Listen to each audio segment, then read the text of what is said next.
Dr. Marimulke, tayo po ngayon ay nasa ating live coverage ng first advisory council meeting o first quarter advisory meeting ng PNP. Kasama po ang Chairman Governor Romulo Bocoro at Vice Chairman Bishop Maralit. Kasama po si Colonel Anlicho, ang Provincial Director po ng PNP. Tayo na.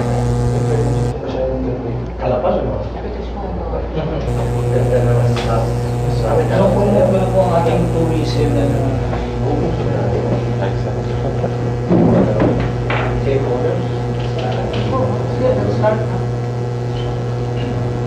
acknowledging the presence of our PAC chairperson, Honorable Governor Romulo A. Bocoro Jr., our PAC vice chairperson, Most Reverend Marcelino Antonio Morales Jr., other PAC members, our acting provincial director, Police Senior Superintendent Crescenciano A. Lanicho, our deputy provincial director for admin, and the chief PPSMU, Police Superintendent Sonia B. Galliana, all other staff officers. Good afternoon once again. Today is the 22nd day of February 2019. Welcome to our first Provincial Advisory Council meeting for the year 2019 to be presided over by our PAC Chairman, Honorable Governor Romulo A. Bocoro Jr.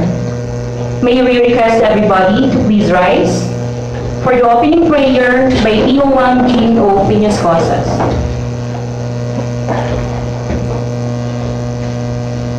In the name of the Father, and of the Son, and of the Holy Spirit. Amen.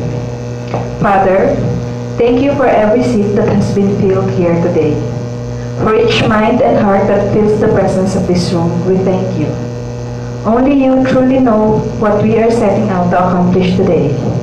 We have an idea, a vision, hints, and daily instructions. We have talents, abilities, and time to work. However, only you can see in perfect detail the end of every beginning. Set us free from comparison in order to work together efficiently. Bless this meeting today, all those present, as well as the lives of those we will encounter afterward. Ready us to make every moment count.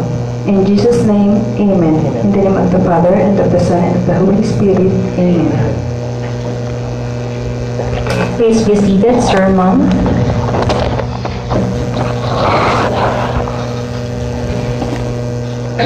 And now, for the roll call of participants, may we call on Police Senior Inspector Kenneth Dean Gutierrez, Assistant Chief PPSMU. Sir. Good afternoon. Sir, may I present to you the participants in this first PAC meeting 2019 from the Marinduque Police Provincial Office, headed by our acting provincial director, Police Senior Superintendent Crescenciano Lanicho, and the members of the technical working group.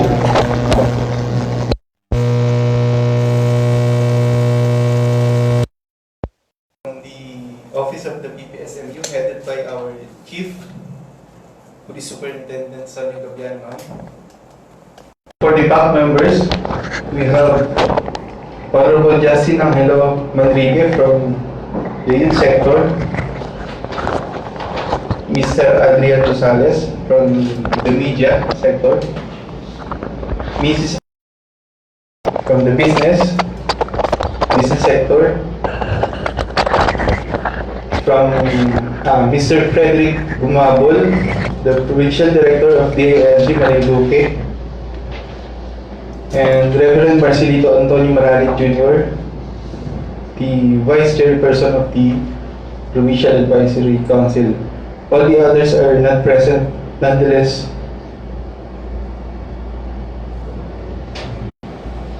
we have a quorum, sir. Thank you.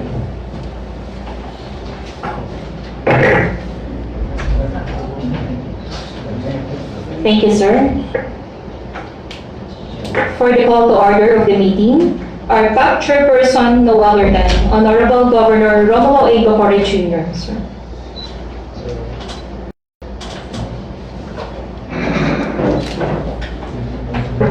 So, we have quorum for today's first Provincial Advisory Council meeting. So the chair declares the presence of quorum.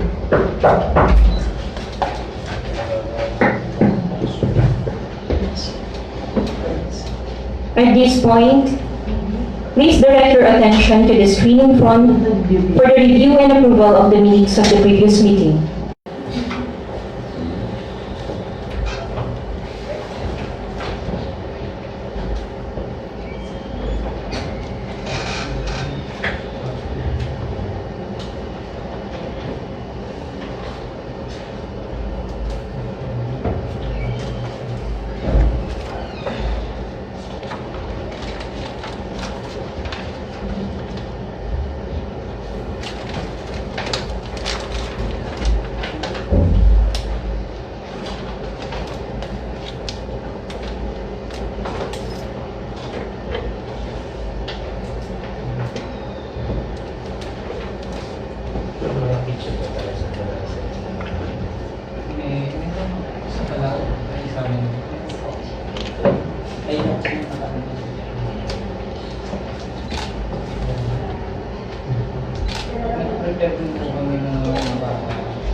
Hello Ma'am Catherine Di Luna. Thank you for watching.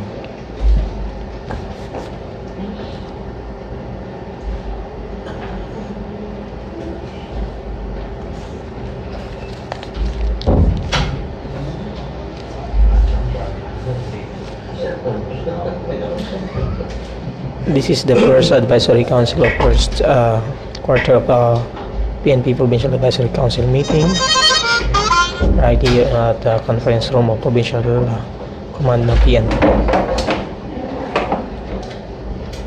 This is your correspondent Eden Rosales. Ngayon po ay nasiga po tayo ng meeting kasama po ang ating governor as chairman, our Bishop Maralit as vice chairman, together with the provincial director of DGLG from youth and from media sector.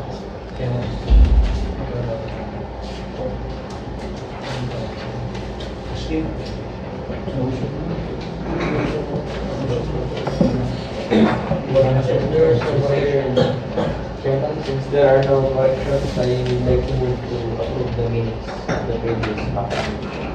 So, is there any objection? Hello. It's not an objection, just a question on whether there's more details. I'll just give that to you. Yung correction lang po ng mga names, no? So, if there's no objection, so, That's been moved. so, no, it was been seconded, so, the previous minutes dated February 22 is now adopted and approved. Thank you, sir. Moving on, let us now proceed with the updates on the scheduled Marinduque PPO EJS Unit Revalida for Proficiency Stage. And to present the Revalida presentation, may we call on Police Superintendent Sonia V. Gaviana, Deputy Provincial Director for Administration, and at the same time, the Chief PPSMU. Ma'am. Yan pala yung tsura ni Bato pag pumayag. Ay, masalamat naman sila. Sa ating mahal na gobernador, Sir Honorable Romulo Apollo Jr., sir, ang ating Vice Chairperson,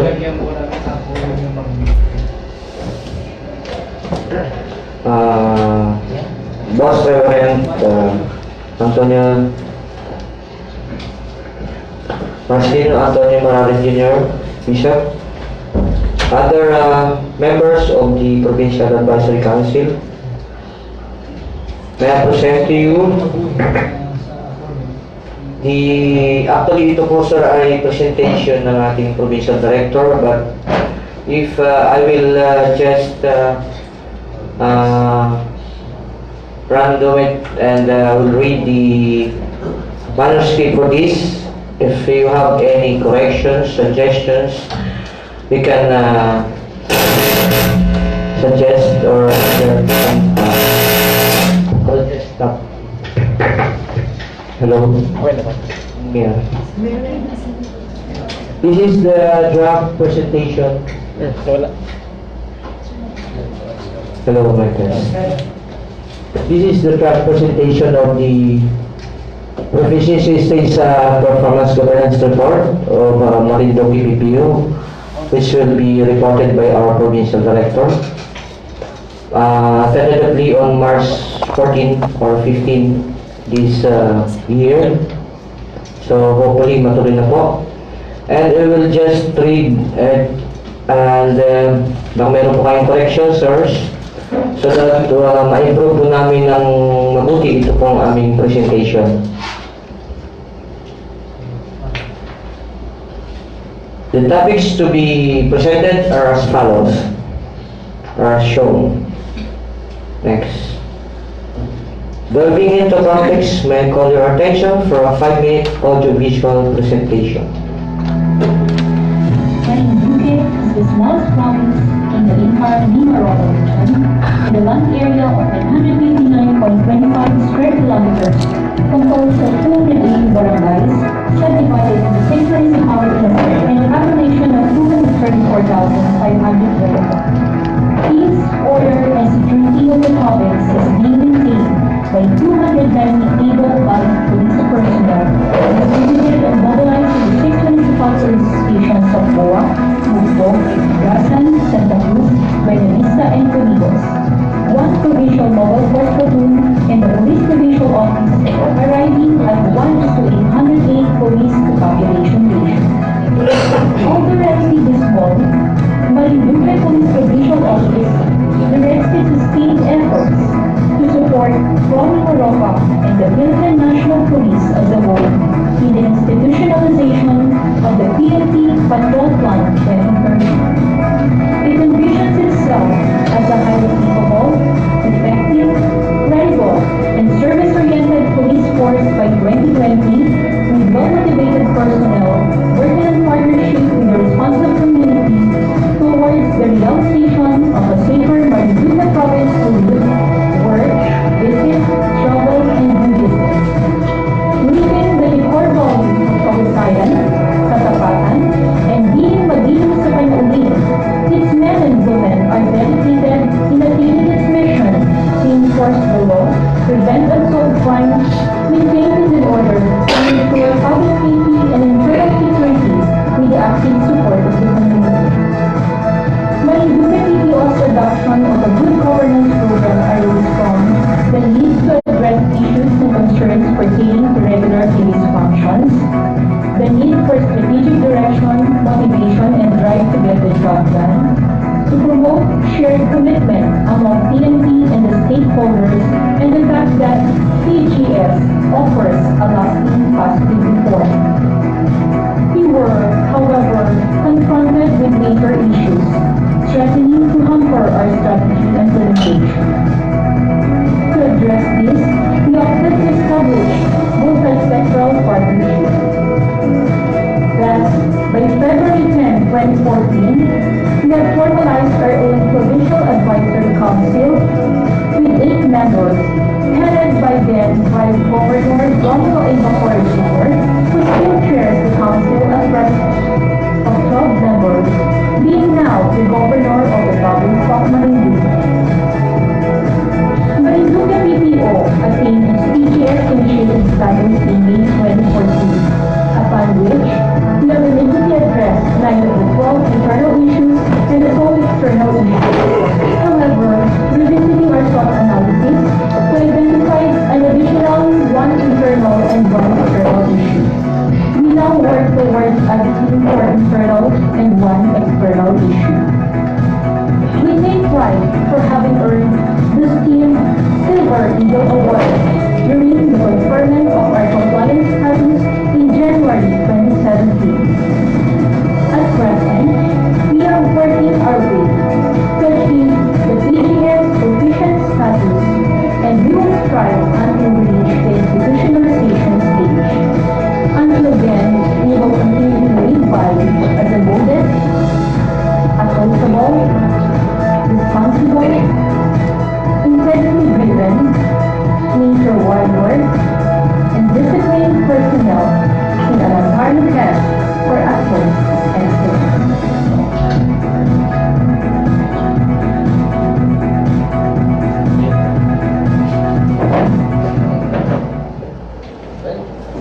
Sir, that is the draft ADP. If you have any suggestion to improve it or any other pictures that you need. Pwede naman po. Sir, actually, i-include ba namin yung video nyo dito? Bibidyo ka pa kayo. Magsasalita po siya sa pinaka-last. Sige naman, bata ang gusto. Kung lang siguro, it's just like one. Nagpagawa kami ng It's like lang siguro comment to make it more audible because as you can hear, maybe I'm not sure if because of your speakers, the volume of the one narrating the activities is a little bit lower than the background. So you should balance it. Mas audible dapat yung nagsasabi. Yung background. Yun yung napansin ko na. Saan mo yun? Yung technical aspect na yan. Kaya naman doon. Sa inisisyon kami nito. Kaya ba gawin niyo siya? Sino na yun eh? Ito si Mac. Ito sir, ang Nagsalita. Oo. Kasi ito para nagbabasa ng Okay naman yung boses. kailangan mahinaan. Mahina siya over the background. So, ilas kasi yung boses, narrator over dun sa background. Especially when we are presenting next in a large crowd. Maka-overshadow yung volume ng narrate over May the... sayang din mo. Yan lang naman. Pero kasi previously, puro pictures lang ako. Dapat may mga actions, mga videos. So, ganun po ang ginawa natin. More convincing kasi yun eh. May twist. Opo. Before, puro history. Ako, wala na yun. Naipakita na yan ng, sa two phases, sa two stages. Two stages. So, ilan pa siguro yun. Concentrate na lang tayo sa Approach sa picture. Kudos sa sir, kudos sa inyong ginawang acronym ng Marito. Ako, baka may pwede po ako lang. Okay lang. Doon lang natin na pagsilbihan itong mahabang pangalan. Ang dami nyo natin na ilagay ito. Ilagay po namin yan. Modest. Modest. Approachable. Responsible. Integrity driven. Yan, medyo para kasi yan ang binibenta po natin dito. Ano po eh, pasok natin. Disciplines personal. Untiring quest. Purpose and execution.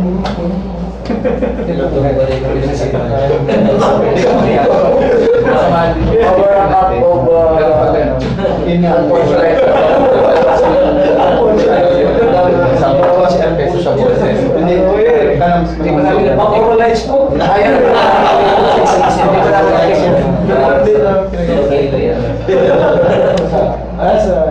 Ako, parang iba naman. Sir, actually, in-improve namin yung dating presentation. We had Ako yung background, hindi na yung kampo-kampo. We have to sell yung lugar natin. Kasi ang ano natin, ito, tourism. Eh, So yan, the best. Pero palang ganyan lugar dito. Parang sir ngayon. Saan ulit? Inventory po, do open eh. Para yung curiosity nila, makuha po. focus. Oo. Then yung sa, proper.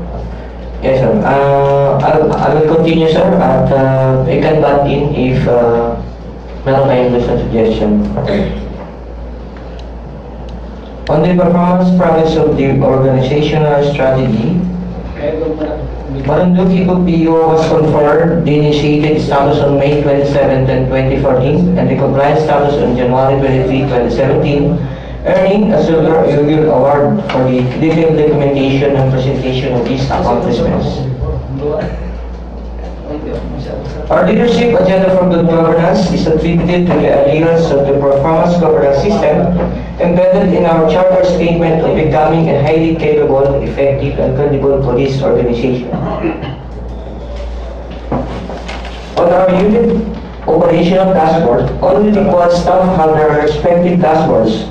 Continuous operational reviews were conducted and additional performance indicators were added to further improve the Marinduque's dashboard. We have a total of 42 performance indicators, 33 or 79% desired targets were achieved, while 9 or 21% were unmet due to identified gaps. Supported by the accomplishments of our task force targets, we were able to increase our efficiency by aligning our activities and synchronizing them into the 4 perspectives indicated in our roadmap. Shown are the 5 elements of the proficiency evaluation process.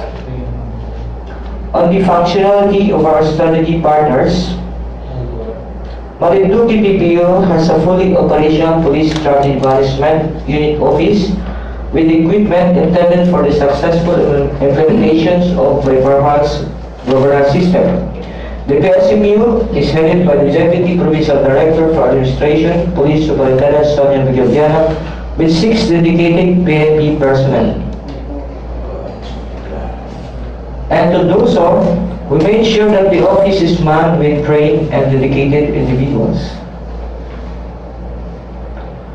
As fruit of their sustained presence and involvement, the group, in partnership with other strategic partners, was able to hold a number of activities from calendar year 2015 to 2018. As shown are the cascading activities conducted in 2015 and meetings in preparation for the evaluation process. Ensuring that the activities are implemented and aligned with the PNP Patrol Plan 2030 is the technical working group with the Police Chief Inspector Tulisforo G. Domingo III, the Deputy Provincial Director for Operation as chairman, and the 6 provincial staff as members. For the period, the group was able to hold 6 well-documented meetings. We are also privileged to have a very active and supportive Provincial Advisory Council who is with us in every step of the way through our journey in the PGS with 9 members of prominent personalities from various government agencies, religious sector, community, youth, academic, media, and business sector who are known for their integrity. At present, the PAC was chaired by Honorable Romulo A. Bacolod Jr., Governor of Marinduque, and Vice Chairman in the person of Most Reverend Marcelino Antonio Morales Jr., Bishop Diocese of Buwak, Marinduque.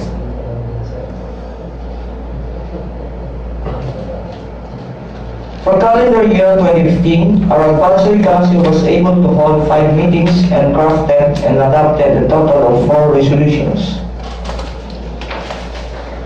The support of our advisory council was not only limited to their attendance to meetings and the crafting of resolutions.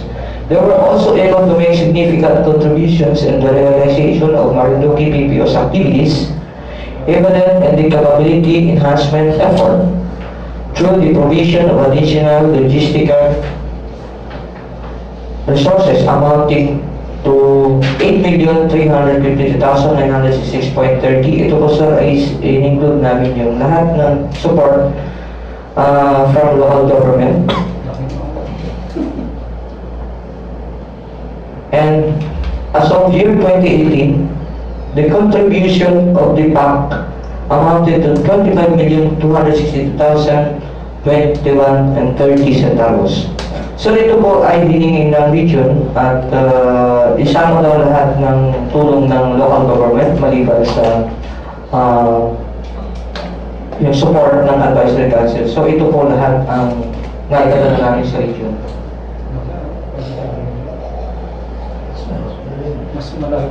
For element 1, we were given a score of 4.65 during audit, which translates to best practice. Moving on to element 2, analysis and examination of strategy execution. Marinduque PPO intensified strategy execution by organizing different awareness activities related to PNP Patrol Plan 2030. A total of 1,247 cascading activities were conducted by the different units with a total of 17,030 internal stakeholders in attendance. All the individual scholars of personnel are now compliant with the alignment requirements of the PNP Patrol Plan 2030, which is translated in their respective individual commitment, emphasizing their contribution to the attainment of Marinduque PPO's vision. Consequently, individual scorecards from municipal police stations are now directly aligned with their tactical dashboards. The same goes with individual scorecard to operational dashboards on the BPO level, which are aligned further to Prome Maropa scorecard. Individual scorecards are also updated in accordance with the targets of Marinduque BPO as basis in measuring individual performance. Our technical working groups down to lower units also convened a regular operational and tactical dashboard reviews to assess if the office is on track in the attainment of the objectives of the PNP Patrol Plan 2030. For 2015, this office was able to satisfy a total of 10 operations and 73 tactical reviews. For element 2, audit results find it under good progress with a rating of 3.80. Element 3 deals with the effectiveness of stakeholders' communication. Maximizing the use of various social and local media for 2015, this office was able to hold a total of 10,694 information dissemination activities, effectively reaching out to its external stakeholders and communicating its objectives. Teams and messages were also developed for all information materials to suit the different sectors of the community. To gauge the effectiveness of the implementation of the communication strategy, we utilized the Quality Service Lane Survey. For the period, a total of 375 out of 381 respondents gave positive feedbacks on the services rendered by the PNP personnel of Marinduque BPO. As proof of our effective engagement under stakeholder communication, we were given an audit rating of 4.01 corresponding to good progress. Element 4 tackles the unit's initiative management. Our performance indicators are translated into activities which are, in turn, linked to specific implants, thereby creating a well-defined system essential in the effective implementation of all activities. Correspondingly, the operational review matrix, activity profile, and performance indicator profile are utilized during operation and tactical reviews to indicate how each activity reflects the specific deliverables of the Marinduque BPO. For calendar year 2015, Marinduque BPO has a total of 291 personnel, composed of 29 PCOs, 229 police non-commissioned officers, and 33 uniformed personnel. Next. Further, all activities of Marinduque BPO is acted upon by a project team, as stated in the plan with defined roles and responsibilities. We endeavor to have adequate funding for our activities and align this with the MOE as stipulated in our funding proposal. Additionally, this office received a total amount of 1,906,345 pesos financial and logistical support from local government unit for calendar year 2015. Marinduque BPO are equipped with 31 units of ground vehicles, 49 units of communication equipment, 177 long firearms, 207 well short firearms, and 21 investigative equipment for calendar year 2015. Logistical resource linkage with strategy show proof of our activities which have defined logistical requirements and the appropriate logistical resources provided for the intended purpose. For effectively managing this initiative, Marinduque BPO was given an audit rating of 3.64, which translates to good progress. Element 5 focuses on Marinduque BPO's emerging best practices and its breakthrough result. For the period in review, Marinduque has identified and developed 9 emerging best practices, 3 of which, Operation Buyong, Operation Tarjeta, and Operation Kumusta, were identified and developed only last December 2018. These were submitted to the regional office for perusal and approval. Here are Marinduque BPO's emerging best practices. Pamahala. Pamamahala ng may gabay ni Bathala is a moral and spiritual enhancement initiative with the end view of deepening our PNP personnel's moral and spiritual foundation. Anchored in the objective of PNP Memorandum Circular Number 2013-20 LY Patnubay and PNP's CMC Number 14-13 Pagratay. Aside from seeing regulars and mass PNP personnel of Marinduque PPO, sponsors and attends mass in uniform with their family. This practice contributes in shaping the personality for personnel into God-fearing and family-oriented police force. Include po namin po dito yung squadding, sir. As directed, meron po kaming squadding. Yung squadding po is we will group them 7 to 10 persons in a group, isang seniors. Then yan po yung magmo-monitor para parang yung may problema sila, even personal or job related yun. We will make responsible yung mga actually ginagawa na po yan sa NCRPO and ang gusto ko sana sa Memoropa tayo yung mauna kasi implement na, which is maganda. Bibigyan natin ng responsibilidad yung mga senior PNCOs para ma-check. Iba kasi may kumakausap eh. Pare, medyo hindi maganda ano ngayon. Parang ganun po. Kaya baka mamaya may problema na pala sa pamilya, walang makausap. So we will give them at least once every week na mag-convene. Ganun lang po ang possible. Okay, to continue, another is palutang ng pulisya sa Marinduque. It is the public information advocacy of this office designed to disseminate timely and relevant information to the community, improve image and credibility of the PNP, solicit support of the community on the crime prevention campaign, and strengthen partnership between the PNP and its external stakeholders.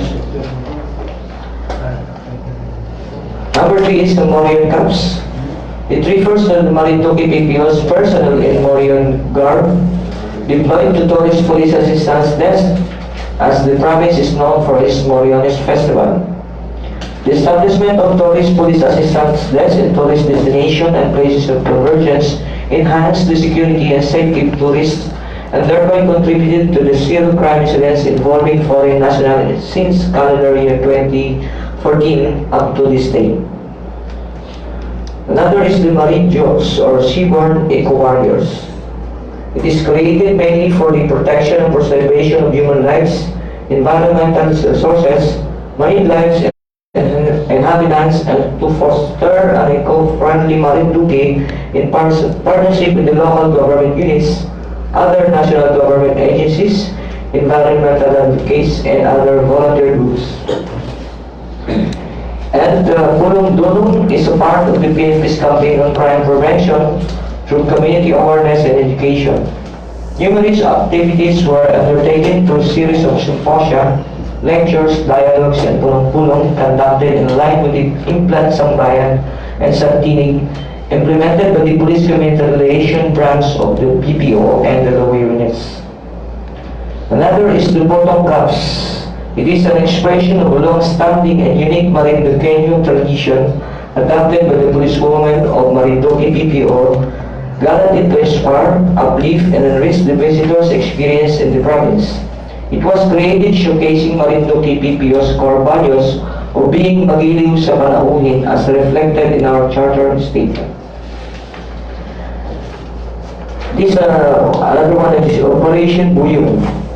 Operation Buyong is a police strategy whereby a great number of police forces on patrol respond to an incident upon receipt of call in order to effect arrest of crime suspects. The term Buyong is a local Marinduqueño term for swarm, hence the great number of police responders.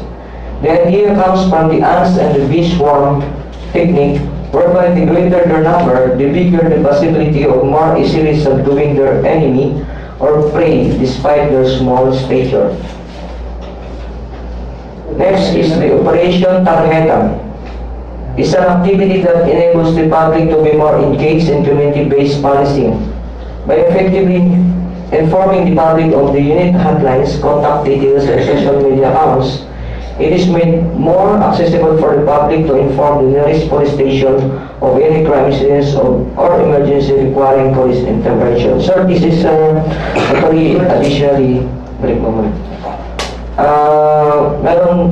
May additional po yung kagaya ng napag-meeting natin ng magpapaskil tayo ng hotlines doon sa 4 and sa mga tricycles and public utility vehicles. So, ito na rin po ang in relation with all Operation Tarjeta kasama ng punto, sir. So, gagawa na lang namin ng sticker, yun ilalagay namin sa mga tricycle and jeepneys, and we will direct also yung naghahanda ng checkpoint to check if lahat ng mga vehicles is meron na pong sticker. So, meron na po kaming memorandum regarding dito. Next. And the operation kumusta? It is an operation made by saying hello and greeting commuters using public utility vehicles as well as citizenry who are enjoying the streets. It is an effort initiated by the police officers of Marinduque PPO, giving deeper meaning to police presence in the community to make them feel safer and a little less worried about their own safety, thereby enabling them to make the most of their stay in the world. Makadevelop pa ng group of 4. Parang gusto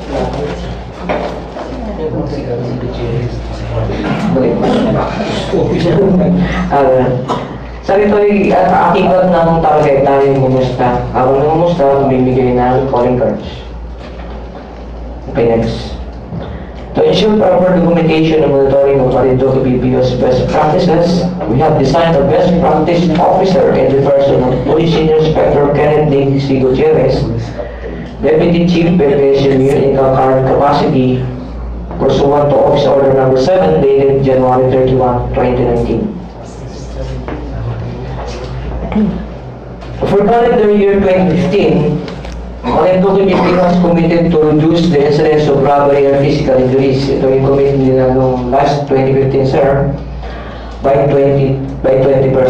Unfortunately, the 2015 figures on robbery incidents is 5 incidents higher as compared to the 50 incidents in 2014, falling short of our commitment of reducing robbery incidents by 20%. Wala pa yung ano dyan eh, no? Yung pa si Digong. Yes, sir. Pag-bubong ni Digong, ayan, isak pa lang. On the other hand, the trend in the occurrence of physical injury cases from 93 incidents in 2014 significantly decreased to 59 or 36.55% in 2015, which we have attained our 2015 commitment. So, i-include ko dyan sa year 2016 because meron siyang impact na bumaba talaga siya ng almost 42.85% sa robbery and 91.18 sa physical injuries. This is, ito na yung massive campaign against illegal drugs started.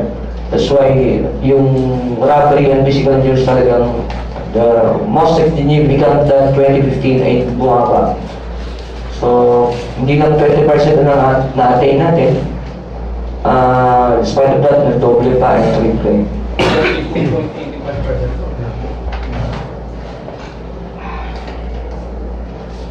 Next. Ang second commitment ng PPO 2015 is to improve our crime clearance and crime solution efficiency by 40%, 42%, 50%, medyo mataas po yung targets na nagawa.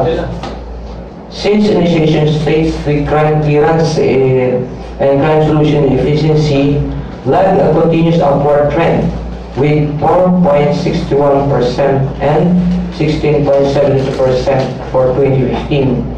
Although falling short of our commitment, still our efforts to increase the crime clearance and crime solution efficiency were successfully attained. The last commitment is the implementation of Patrol Plan 2030 from provincial to individual level province-wide. As shown is the result of implementation from initiation stage to compliance stage where struggles were encountered in meeting the requirements. Nevertheless, through combined efforts, we successfully passed the initiation stage and was adjudged as one of the successful few recipients of Silver Eagle Award during the compliance stage. Thanks. Our office was given an audit rating of 4.30 equivalent to best practice for this stage. Overall, Marinduque PPL attained an audit result of good progress during the proficiency evaluation process performance audit. We will continue to implement our best practices, innovations, and actions plans to ensure that we live up to our commitment, efforts, and dedication towards the attainment of our primary objectives of crime prevention, crime solution, and public safety through the implementation of PNP Patrol Plan 2030. On our action plan, audit findings, our primary step before moving to the next and final stage is the immediate action of the result of our performance audit based on these elements. Shown are the findings and observation in line with the different stages of this stage. In response, this office, together with our strategy partners, generated immediate courses of action to address and resolve these findings. And lastly, our plans moving forward. Marinduque PPO commits to the following: decrease by 40% the rape incidence by the end of calendar year 2019. Sir, 40% ito because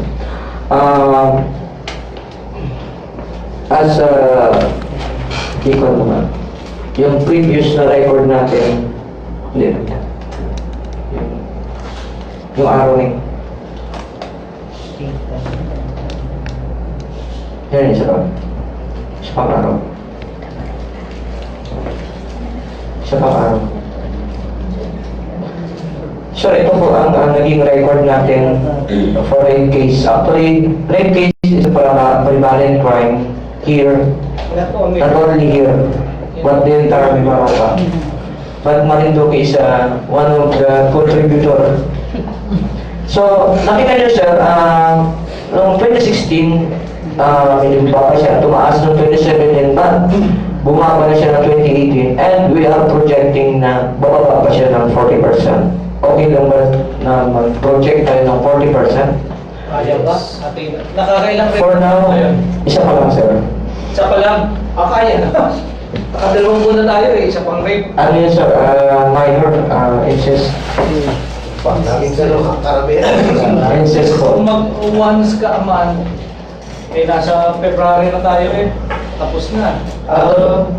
I believe we can attain that as long as yung Meron po tayong action plan. yung action plan on, kasi dahil na marami ay incest, there has to be a clear intervention on the part of the PNP, DSWD, on situations. Kasi pag walang intervention, hindi natin ma-attain yan. But if there are direct interventions within the situations, Yes sir. kaya nga sabi ko sa inyo noon, sana magawa natin ng ano ba bang ang kulang natin? Ano situation, meron itong mga lugar na meron tayong rapes and incest, lalo na yung connection ng dalawa, so that we can apply solutions where we can as a PAC, and then the PNP together with the DSWD could also apply interventions. Sabi kasi kung lahat ng area niya, walang kuryente, bakit di tayo magpalagay ng solar power? But mostly Sir, natin is nag-transpire main road. As a main road pala Hindi siya sa park-lang area. okay. May, kasi bumababa na yung mga pulis po natin sa kwan eh. Sa park lang. Yun, bahala kayo. Bahala mo natin yun. Sir, actually we are talking with our chief PIDMD. So far na sir, ang nakita ko is may establish na bagong best person in every barangay. That is the best practice. Actually sa ibang PPO lang ganun sir. In every barangay merong bagong best person na and ina-assist po ng pulisyon. And siguro maano na lang natin, lalong ma-strengthen natin yun by way of trainings. And actually nagkaroon ng trainings ng December. Pero sa mas maganda ng trainings sila. And also, sir, we are recommending na magkaroon ng yung sinasabing men oppose against violence, yung men oppose against violence. So, sa lalaki naman po yun. Dalawa sa na magiging training nun, we'll recommend him to governor na magkaroon ng training. Kasi this March is the Women's Month. So, in relation to Okay na that, lang ng ano, activity profile, activity design. formalize. Yun din sa akin, nilagay ko dito sa action plan, ngayon balik mo. I-continuous na lang natin dito na sana. So, attainable naman po ito, sir. Oo, ano ko, basta na yung application sa Uy, bakit ko nalaglag ko? Anong nalaglag? Ikaw may kasalanan, utoy. Ngayon, huwag na muna Mamaya na lang, mamaya na lang. So, ito po yung action plan natin. Actually, ito lang po ang nag-draft ko, but pwede naman sigurong madagdagan ng ating council. Reiterate MPS or Municipal Police Station to conduct weekly information drive regarding rape case at the barangay school. So, siguro dagdagan ko yung suggestion ni Bishop Sir, ating Vice Chairperson. Organize and conduct trainings in handling cases of women and children to barangay PAW best persons. Ito po yung lahat ng barangay po kasi meron, dito ko na-identify na merong PAW best persons sa mga previous provinces or mga ibang provinces. Wala po akong narinig na merong barangay PAW best persons. Ma'am Sonia, bali ang kung natin dyan require, i-anchor natin yung, kasi parang sa amin sa SP, no? Yung children and family, no? So, sa barangay, meron din naman siguro silang ganon. So, i-anchor natin yun para at least aware yung community, yung barangay. And then, follow up ng mga PNP personnel every now and then, no? Para may follow up yung kung ano yung nangyayari, kung may mga cases na gano'n. Kasi may mga, ang bawat barangay, may committee rin sila, di ba? Like us, sasabi niya palalawigan before. Sa family and children, doon papatak yung ano. Yan. And then, strengthening na lang natin sila. Strengthening, sir. Take note. Family and children. Strengthening family and children. Kasi sa barangay, ikaw silang ano rin. Committee kasi yan. Committee. Kaya ang tutok talaga natin talaga sa barangay kasi lahat ng isin natin barangay. Empowerment. I-attach natin yung lalo din sa marginalized areas. Colonel, may assessment on the action plan. Do you have a budget for this? Talking of conduct of trainings like advocacy, it needs a parallel budget on this. So I am thinking that if these are our plans, does it jive with the plan that we've given for the ODS or the Peace Order and Public Safety Plan? Because it should be in jive of this, so that we will not be worrying on the budget. Because you know, for a fact, if we will be conducting trainings and advocacy, it needs budget. Sir, actually, sa PAPS plan po is including siya doon sa kaya lang in generalize sa PAPS plan. It's okay, as long as it can be done. Specific, sir. O kasi, dapat ganun tayo.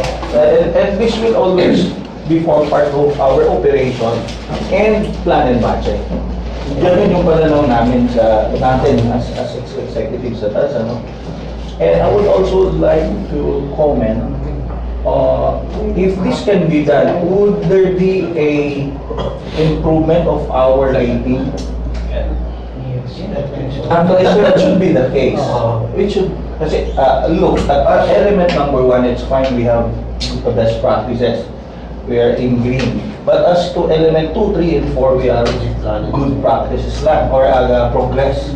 Meaning, we are not able to meet the best practices. So, if we are to come with different strategies on how to at least achieve yung best practices, this should all be in one full plan. If we will achieve our plan sheet, meaning to say, two things. We were able to beat the PGS. Ganon yung pananaw ko sa gagawin nating mga action plans. Pag na-meet natin to at the end of the year, magiging green lahat siya. Kasi ang overall achievement naman na gusto natin would be the best practices as the PGS.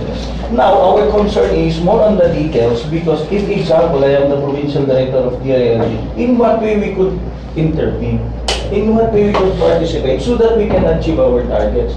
Likewise, our good governor and likewise our bishop and members of the PAC.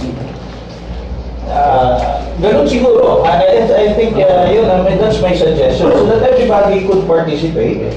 And it will be a whole package ang labas niya. That's why, kaya nga ano yan eh. Ano yung interventions natin to improve yung comments na yan? From good progress to good progress to best practice. best practice. Kasi kulang pa eh. Merong action plan na nakadraft din. Oh, yung action plan. For example, we have to Ito sir is just to utilize yung gender and Yeah. dapat doon, anong specific action ang gagawin natin? Anong seminars yan? Per barangay, yun, tama si i-anchor natin doon sa Tops plan. committee ng women and children committee ng barangay. So, we goes hand in hand. Hand in hand. Oo. So, from time to time, pupuntahan natin yan. Tayo ang mag-resource speaker sa mga yan. Ikutan lang. So anong pwede natin ma-deliver dyan na karagdagan, maliban mo? Yan ang Specific lang natin. Specific courses of action na ilalagay natin dyan. Kasi broad pa rin to eh. Broad ito, sir. Oo. May ginawa kami. Sir, actually may ginawa kami naka-tables. Yun. Yung specification kung ano mga gagawin activities. Yes sir, naka-tables siya. Naka-hyperlink pa rin dyan. Kaya ba yun? Pag tinanong, organize Kaya hyperlink sir, hindi naman. Yun, like, ang ganda ni-highlight mo kasi yung participation ng members ng PAC. Just example, yung sabi mo, unang action plan natin, or yung action which is yung contact ng trainings, di ba? Ipasok mo na yung participation ng PAC. Example, ang the Office of the Governor provided a budget for the implementation of this project. Ganon. Ang religious sector naman acted as, will act as resource speakers. So, kasi ang hinahanap naman sa PGS is the member, not only the PNP, but the members. Anong ginawa ng mga members in achieving yung PGS niyan? So, I will be banking more on the presentation on how did we arrive on this, tsaka paano natin na-meet ito. And during our action plan, ito yung gagawin of the PAC. I-take mo pero tama yun. Dagdagan nyo lang. Yung budget, that's a big deal. Sabi, how will you do it? Pinigay mo siya at saka gagawin niya naka-anchor ng PAC sa lahat ng buwan. At the same time, para to make it more sustainable one, Gagawin natin naka-attach yan sa PAPS Plus years. And then, ang legislator naman sa amin, sa part ng SP ay institutionalize. Yes. Hindi make it, kasi kung hindi mo institutionalize yan, whoever sit as governor or makakawal, baka magbago. Pero kung institutionalize na yan, sir, lahat ng ginagawa nyo, pwedeng tumaas pa na tumaas yung budget. Kung as long na nandun sa PAPS Plan. At the same time, ay hindi na kayo mahihirapan. Hindi na kayo makikailaman ng politiko. Institutionalized. Whoever sits as the chair, kasi institutionalized na siya, andun na yung budget. Alam lang yan. Pwede sa pangangailangan. So, ganun na lang gawin natin. Specific actions. Para sa sustainability. Kasi di ba may parameters tayo? I believe that's why we are being, I think we are being rated for parameter. Kaya nag-arrive tayo sa 4.3, 3.8. Pero ano ba yung kulang? Bakit hindi natin mag-hit yung maximum which is 5? If that is 5. Kulang ba tayo sa advocacy? Kulang ba tayo sa budget? Kulang ba tayo doon sa implementation ng ating action? Di ba natin na-meet yung natin, target, something like that. Ang nakita ko dito is documentation na naging problema. Yun ang masakit. Kasi nagawa natin, hindi na-document. Oo, Sayang yan. kasi the way kasi na-review na yan nung Tama kasi. so kaya nahihirapan dito nakita yung bagong mga pictures yan. We collate everything and then piece by piece, inaayos ko. Andiyan na po lahat yan eh. Hindi lang nila malaman yung ano bang itatag natin pangalan dyan. Yeah. Ayun lang, sabi ko yung mga buyong-buyo. Dati naman nilang ginagawa, kaya lang. Documentation. Oo, ginagawa mo, anong pangalan yan? Ganun lang. Yung napansin Meron ko na din kayo- sa RAC natin, Regional Advisory Council, sila, yung other province, they have all the documents attached. Tayo marami tayo, kaya lang hindi natin alam kung saan natin isasaksak. Yeah. Pero pinapay-tuning Pero yung maganda yun. Kita nyo naman, bawal presentation. Attach na yung ano. Yes. Bali, yun na lang. i-hyperlink namin yun, sir. During questionin namin. Para pag tinanong tayo yun, pwedeng itanong sa question and answer yun.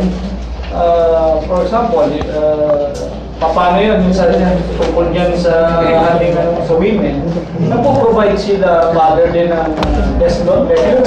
Si government, luckily, funds na, nagkakasili na. So wala ka. Kumbaga meron ng may harmony na. Ano natatagit na lang natin yan is to institutionalize. Pagbalik mo na sir yun, ayos na.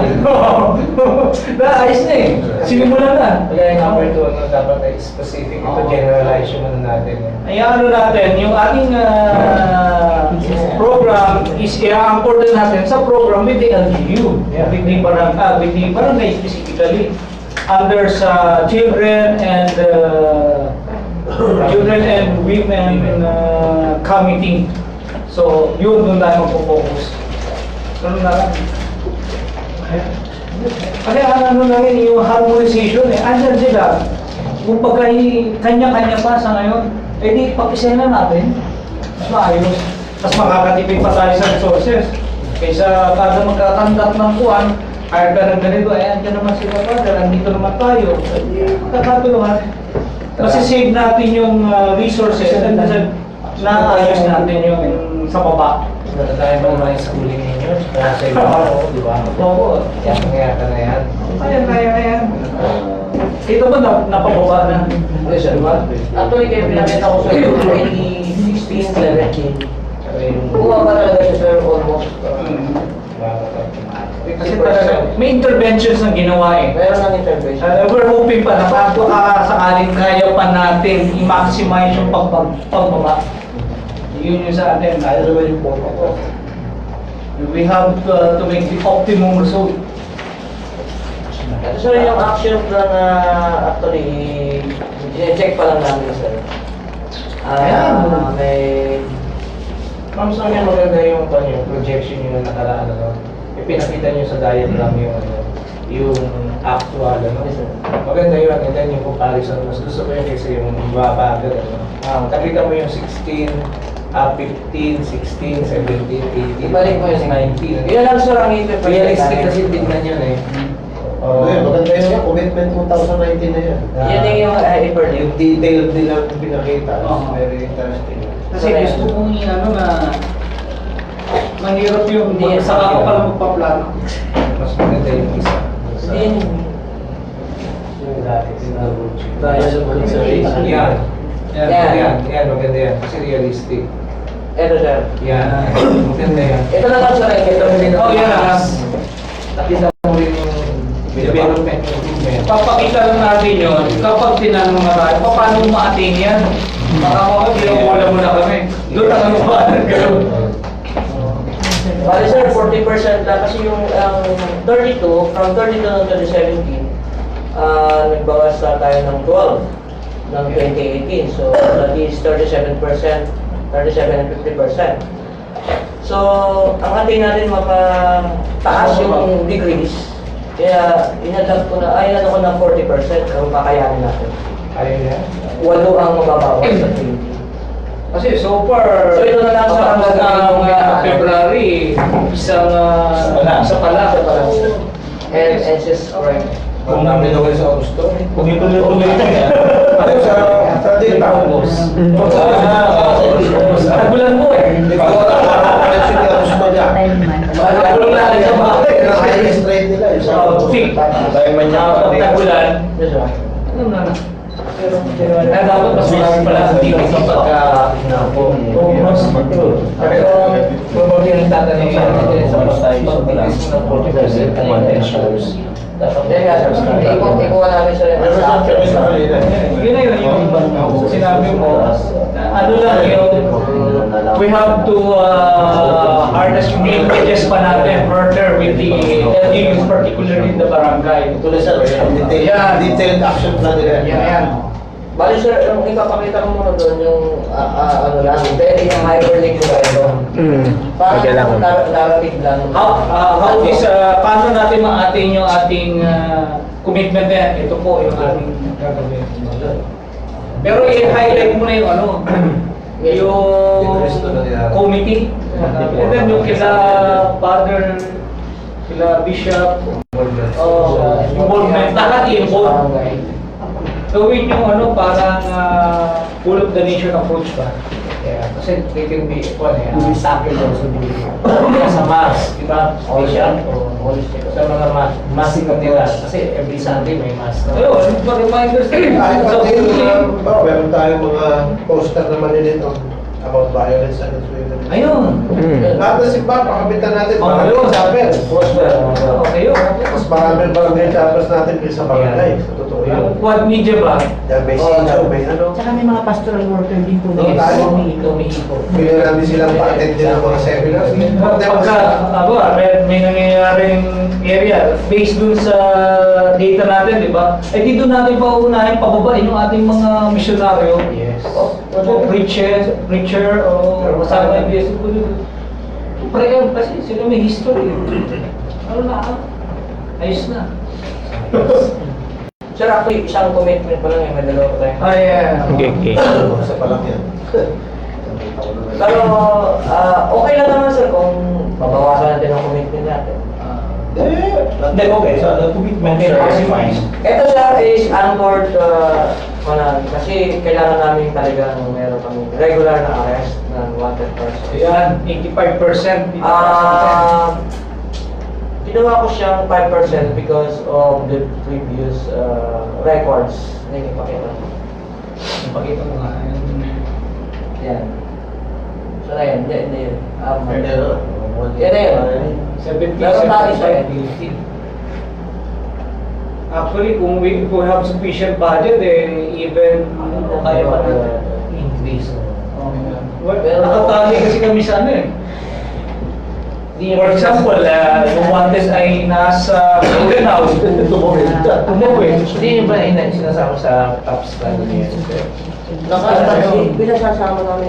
Sama niyo kasi Kaya rin ho ako sa pagkakalong nasyon. para adjustment ninyo tapos isi-implementan ninyo yung mga pwede naman mag-ganon eh kasama si Desiree kasi ganon yung ginagawa natin na rin ako eh kasi may mga savings tayo and then before end of the year ano na makikita mo na pwede mong i-supplemental budget yun. Ngayon meron pang supplemental AIP na sinasabi tayo annual investment plan na pwede pang ipasok, ano? For as long na nandoon yung ano, ang sa akin lang, hindi baling mataas, wag lang mababa. Kasi kung mababa, hindi mo na pwedeng pataasin. Tama na. So, ang gagawin ko kasi, within this year, pupuntahan ko ang mga chief of police sa pangunguli ng wanted. I mean, Ilan ba yung concern, ilan ba yung target na inaano siya ni ng region? actually, depende po yan. Meron kasi kaming top 10 top 10 naman, most wanted every year. May weekly, gano'n. Yan. Minsan, Most wanted. malayo, most wanted. Kasi man yan, alam naman ubusin namin yung aming resources sa Yung pangunguli ng... logistic na lang, no? Eh, Mindanao, yung MOA namin for the month. Mapupunta na lang. Mapupunta lang doon. So, yun eh. Although may mga information na andun sila positive, in as much as we want. Lalo na kung ang kaso naman ay PEP lang, di ba, hindi masyado Dapat yung 10 mo. balansyado. So ilagay nyo na kahit dosage sir kasi ang AIB naman is wish list lang. Pwede mangyari, pwede hindi mangyari. You know? Pero ang importante, nakalagay sa program. Pag wala sa program, hindi tayo makakapag-insert agad. Pero may remedy pa rin. At saka napansin nyo po, yung aming warrant receipt, decreasing din ngayon.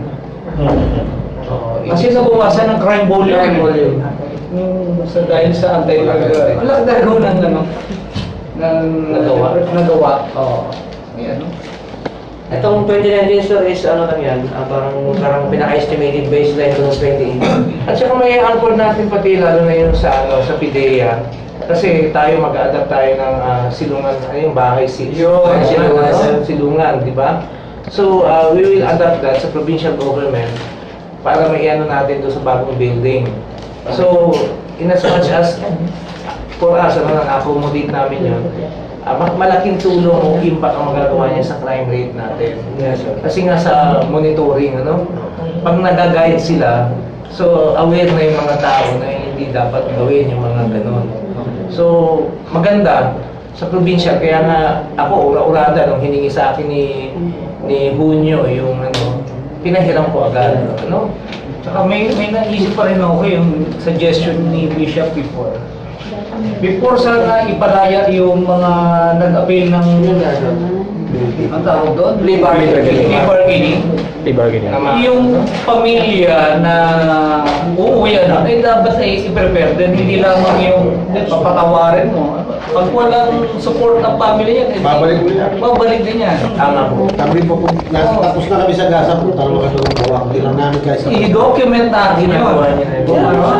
Actually sir, pagkakabay ang SARP ng gasan, parang ganun siya. Sila, Yun sir, no? May pagkuha kami sa DOH. Wala tayong documentation doon. Yung pulis. Pero kasama... Ganun sa PCR sir. Oo. Yung sa SARP. Alam ng pulis na Exploit natin! dapat may documentation tayo. Kaya nga sir, kasi best practice yun. Exploit natin! Holistic approach yun. Kasi yung ginagawa ni na Bishop, ganun din yung ginagawa namin sa mga cancer patients. Na ino-orient namin yung patient, ino-orient namin yung family separately, and then we combine them. Kasi alam mo sa cancer, iba masyadong depressed na yung patient. Sana ganun din yung sa atin. Na ginawa na pala ng move ng simbahan, di ba? Para yun, i-document natin. Meron kami Document niya sa office mo. Nabanggit ko na yun kay di ba? Si Bishop sa'yo, yung kila Bishop before. Kailangan natin yung kaya sa gasan yung secular. Dito ko. Sabi, meron na kami set. Ano yun? Ano ba ang meaning ng SARP? Meron lang po rin kayong SARP. Abuse Tulong namin nung dyan parang 2 kids take college and receive. Kasi provide din ako trabaho.